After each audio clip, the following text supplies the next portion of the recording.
what's up? Pati na lang. Do you hear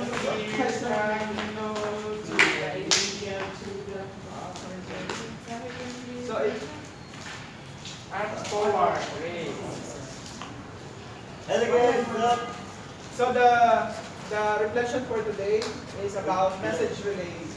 So it's really simple, no?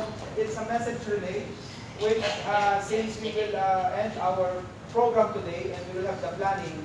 Of course, after we do that, we will come back to our national movement and to our base group.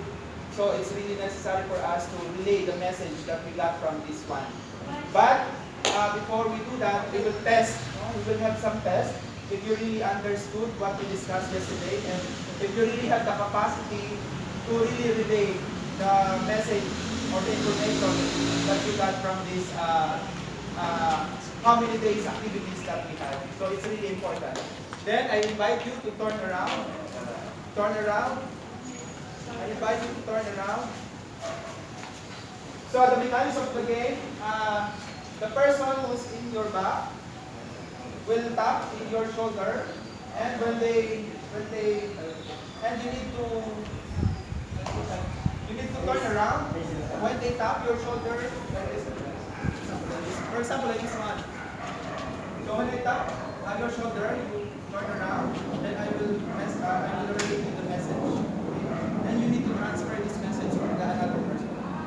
But since Orlando is the last one, so he needs to Alex, and he needs to relay the message. So the objective of this message, the actions that I will give to Brian, it should be the same action that he needs to deliver to me. Okay? From here, they need to go. Yeah. So after Orlando did that, so Alex need to turn around again, and everybody need to turn around, and also Brian. Okay? Are we clear? Okay, please turn around. You need to see the... Please turn around, not yet. Not yet. They will see me. That's why you need to turn around.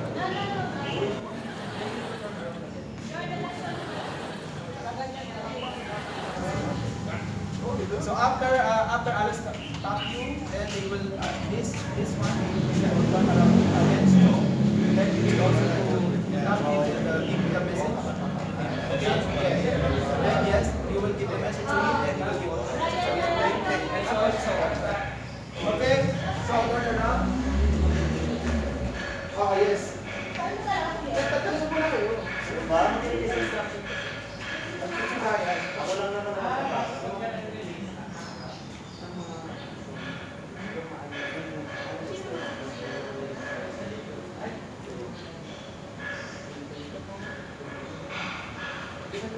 Brian magsasabi ng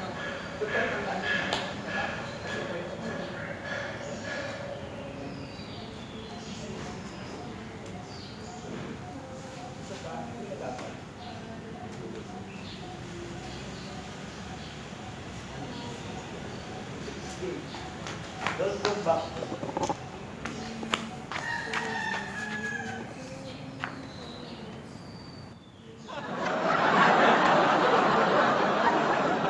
Game, turn around, Ronnie. Okay.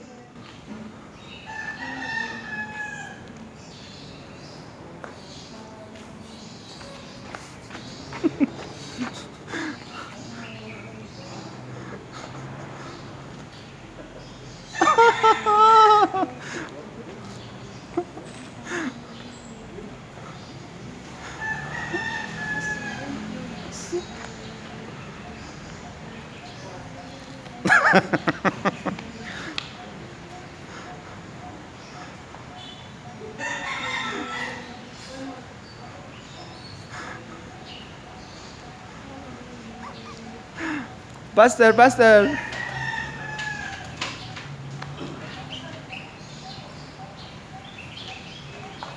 Yuli, come. Yuli, come. No, come. I will give you the instruction.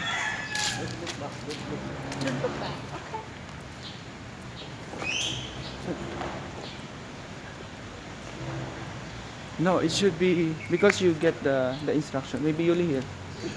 Yes.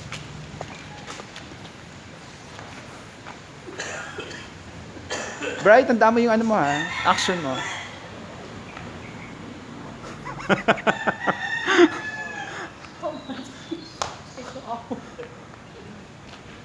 Baile.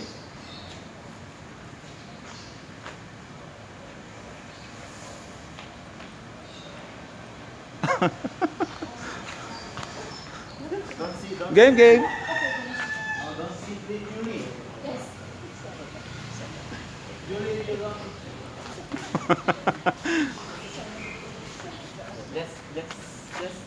Let's practice.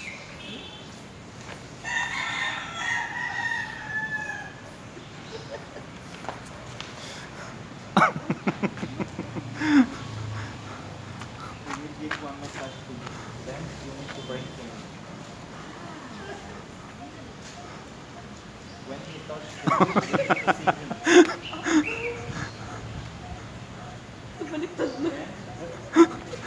Wait, this one massage. You need to do one massage. Yes. Like this? Are you sure? Yes, yes. No, this is Oh, hindi pa tapos. not how to win. Play. Ay, yes. You don't need to see you. Julie, you don't need to see.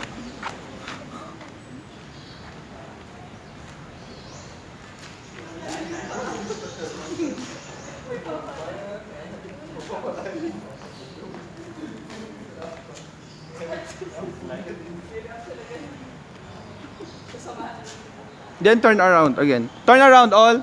Turn around. Then you tap the shoulder of Yuli. Tap the shoulder of Yuli. Tap. Okay. But Then don't you do need it to again. Yes, that's why. see. New message. Yeah, yeah. Turn But around, she Yuli. see No, here. no, it's okay. Turn around. Then you. New. Yes. No, I mean the same message. The same. Yeah, the same message. We will see if there's a difference.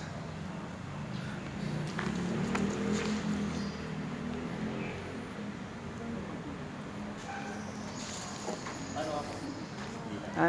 Ikaw yung mag-ano mamaya. Hindi mo na, at papakita mo mamaya.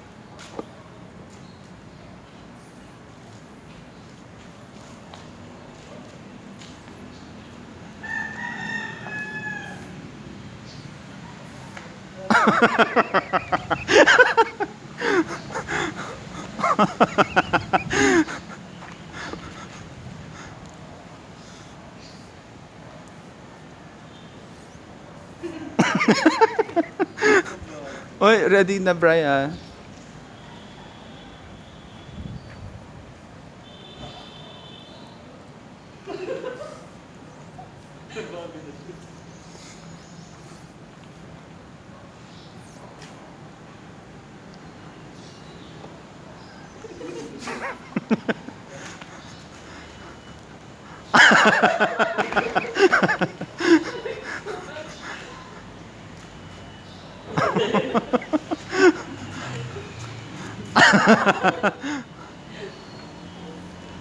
So, but I will call Brian to come forward here. And please do the message that you relay to them. This is really the true message. The true message. I have five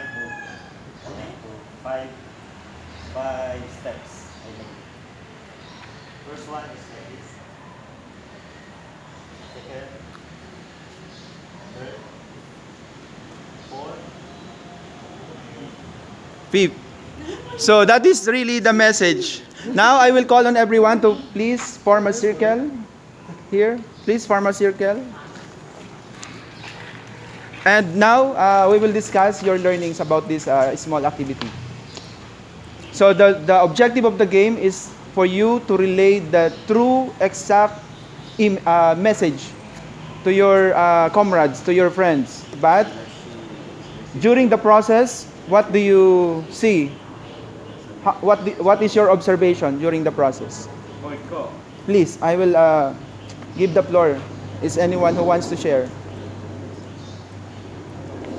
The message is different from the first. Uh-huh.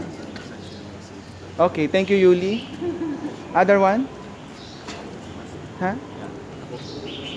For me, I think it's in observation. It's difficult if we have to deliver our message one by one. I think if only personal, it's impossible to deliver all the messages. But I think if it is collective, maybe we can uh, we can give our this thinking or our messages. Thank you, Brian. Other? It's the saying in the institution. Do you know? When we have the structure and we send one message for the base group, we are right very different. This is one point for me understand. And the second one, everyone we can interpret, we can learn in different message. Mhm. When this message is to go individual message. Okay. Thank you, Orlando. Other? This is transformation process. But sometimes transformation, if the first message is wrong message, so from the other also will be wrong. And sometimes the people also send this message, they improve with her thinking. Mm. Example like me, I put some additional like different with our Yeah. feeling and situation. Okay. Thank you, Nana. Other? So for me, that's why I have two feelings for these activities. It is the curiosity at first, because I am curious if Nanang gave or delivered to me the exact message. It is not really untrustable, but this is my feeling. Okay. So I am just curious. It is really the exact message that Nanang wants to deliver to me. And the second one is after I deliver it and the process for delivering to Johnbert, I am feel worried if I really deliver also the exact message to Johnbert and how he also delivered to the other person.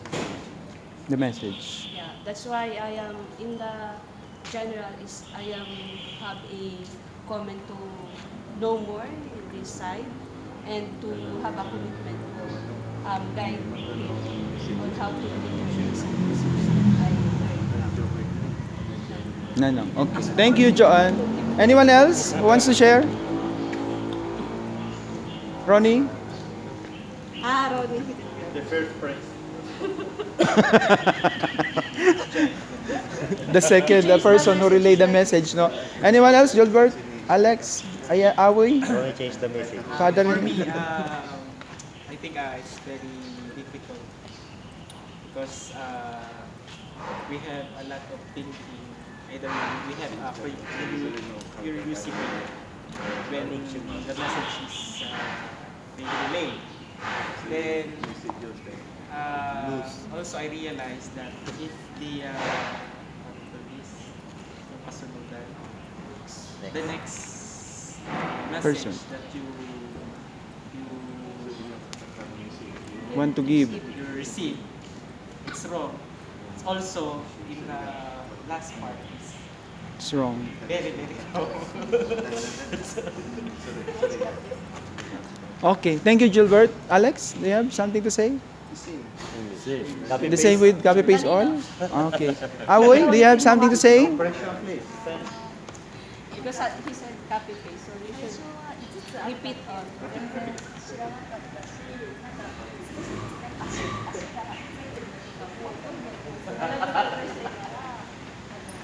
Tagalog mo na lang. Tagalog mo na lang. I don't even I was saying that, yeah, she did not know that there's also the pit involved, that the difficulty of if really she was able to relay the right message to you. Thank you, Awi. Father, do you have something to say also? For me, this activity really is an eye-opener. Sometimes we have the same message, but we also have the same message, but the way we receive it might be different. So there's really, and through that when we had the repetition, it is for me a kind of a confirmation if we really had the right message or not. I think it's also the same as what Orlando was saying, that sometimes what the leaders are saying is not really the same way the people in the base, the members, are receiving it. So that's why in this kind of activity, it's really, I guess when we go back to our national movement, that there is always that kind of confirmation or reaffirmation of what really has been relayed, the message that's been relayed in the base group is the same idea that we have in the leader.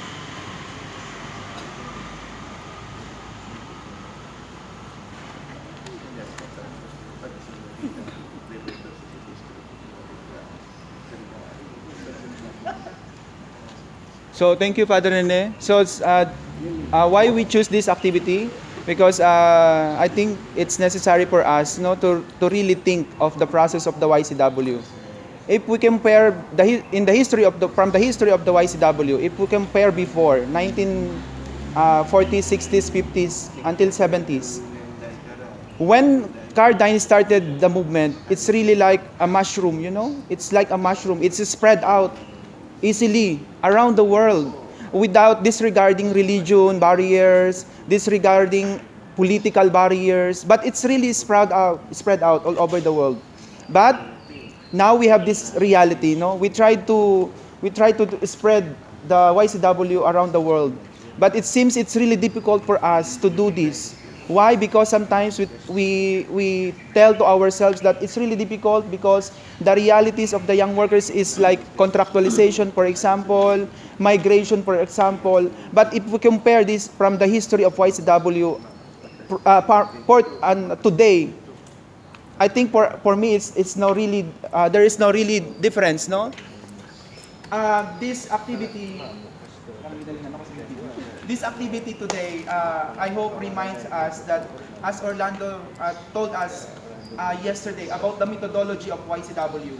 Of course, it's important for us because we are the young workers. It's important for us to be creative in how we relay the message to other young people and in changing their lives. But we should not forget also, we have the methodology, the CJudge Act process, the ROLWA process that will really guide us, if we relay the words or the information to other young workers, if we always use this methodology, whatever creativity that we will put in the process, I think we will not be lost. And at the end of the day, our objective will be achieved because we have this methodology, the CJudge Act and the ROLWA process. So I hope with this activity, we've been reminded and we are so energetic to continue our work for today because now we were going to the planning session. And thank you very much for your participation. Now we will go back inside. Thank you so much. And thank you to my big geographer. Look the last 2 minutes. Later.